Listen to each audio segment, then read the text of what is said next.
Great pleasure. Speaker of the House, Mr. Mike Johnson. Mike, thank you, Mr. Speaker. I know you're very busy with the Netanyahu thing, which I thought was brilliant. And let me just, what did you take away from that? What were your key thoughts as you were listening to that speech? Well, I agree with your analysis, Larry. I thought he hit a home run. I think he did exactly what he needed to do, and that is project strength on the part of Israel, commit to the return of the hostages, both American and Israeli hostages, and clarify what the mission is there. We must defeat and vanquish Hamas and ultimately Iran. Iran, of course, is using proxies, Hamas and Hezbollah and the Houthis and all the rest. So it all has the same root of the problem. And I thought he did a very good job of tying it all together. It was a bipartisan speech.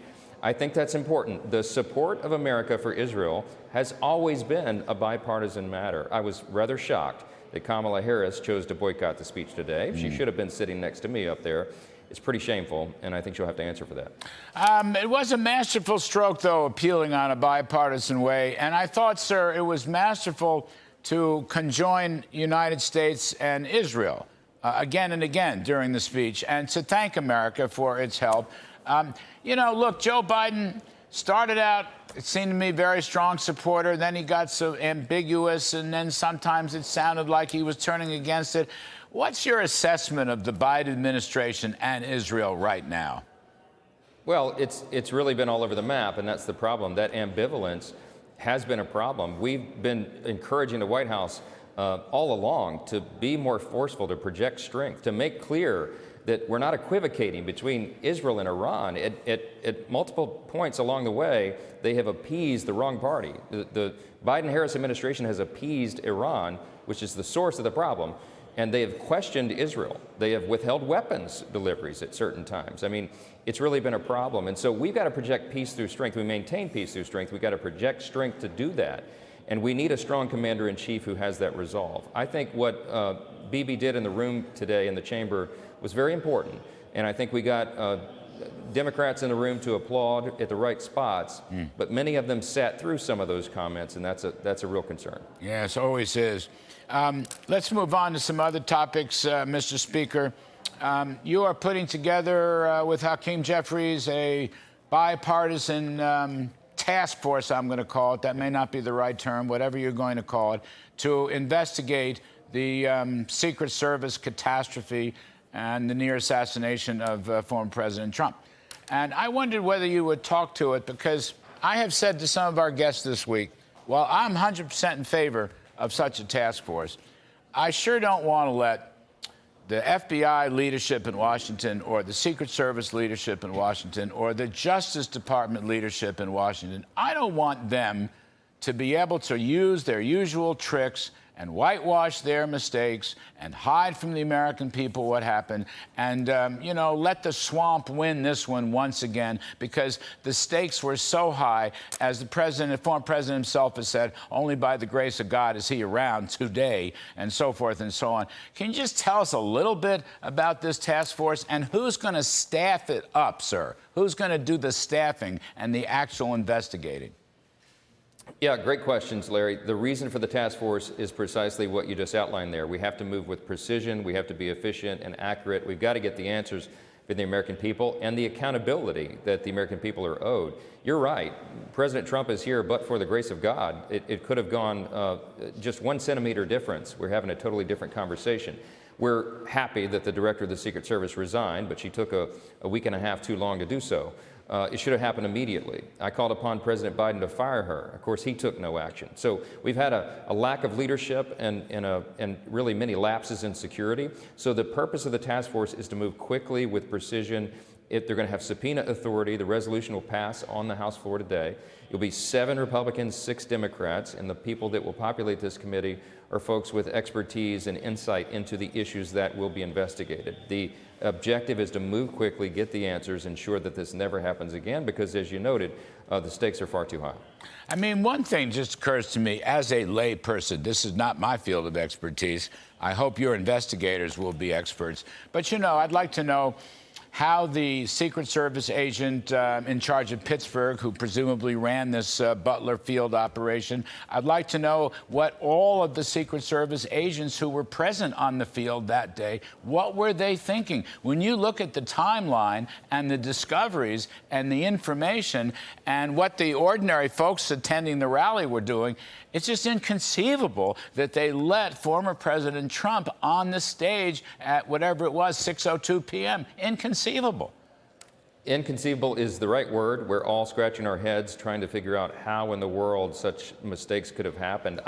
I don't think there was a big conspiracy. I just think it was utter incompetence at the highest levels, and the stakes are so high and it's so dangerous. We got to get down to the bottom of it. We have to ensure that the Secret Service can do its job, and its primary mission is to protect our officials, presidents, former presidents, and high executives in the government.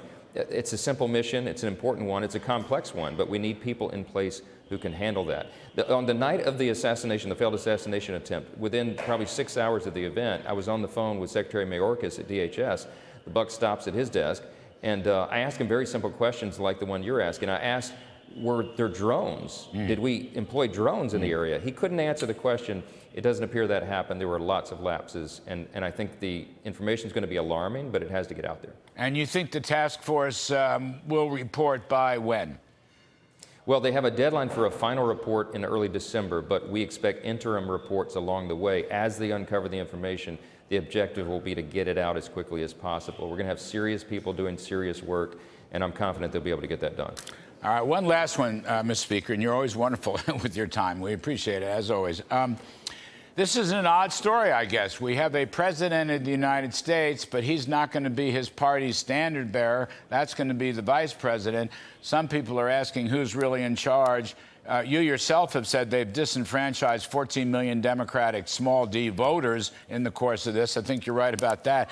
I'm curious to what Mr. Biden's going to say tonight. I mean, you've got rumors out there. Democratic bigwigs pressured him with the 25th Amendment if he didn't step down. You've got other rumors that he might resign from his post as president. And in general, it's like, I'm trying to figure out who's on first and what's on second. That was an old Abbott and Costello routine when I grew up. I don't know whether you knew them either. But what do you think about this whole story? I remember the reference, and it feels like Abbott and Costello are around here right now. I mean, we're asking the same questions. I've ceased to be amazed by the Biden-Harris administration.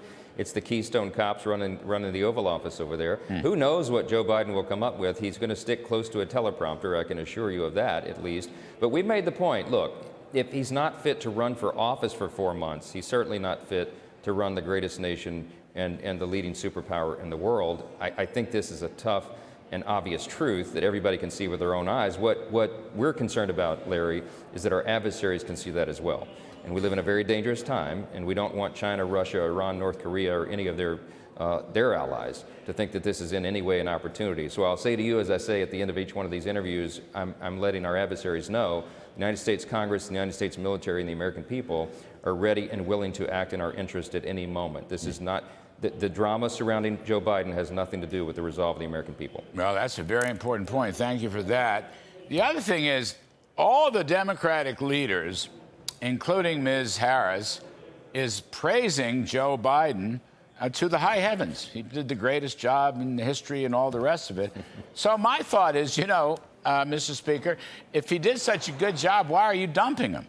Well, wait a minute. We're dumping him because, what, he's too old, he's too fragile, his cognitive skills. But you told us a few weeks ago he was fine. I mean, from the top to the bottom, everyone said he was fine. So he did a great job. He's really fine, no health problems at all. Therefore, I can't figure out why they got rid of him. Don't understand it, sir. But I'm not that good at politics. Well, they said he was more than fine. They said he was quite literally running intellectual circles around the staff and worked harder and longer than anyone. He was going to compete in the Olympics if you listen to him. And remember, Kamala Harris was the lead prognosticator for all that. She was the lead cover-up agent. I think it was the biggest cover-up in American political history. They painted themselves into a corner because they said things that they knew were not true for a long, long time. I think they did a big disservice to the American people, and I think the American people are going to, I think the ultimate poll that really matters is November 5, and I think it's going to go well for President Trump. Yes, sir. Mr. Speaker, Mike Johnson, thank you, sir. As always, we appreciate very, very much sharing your time. Talk soon.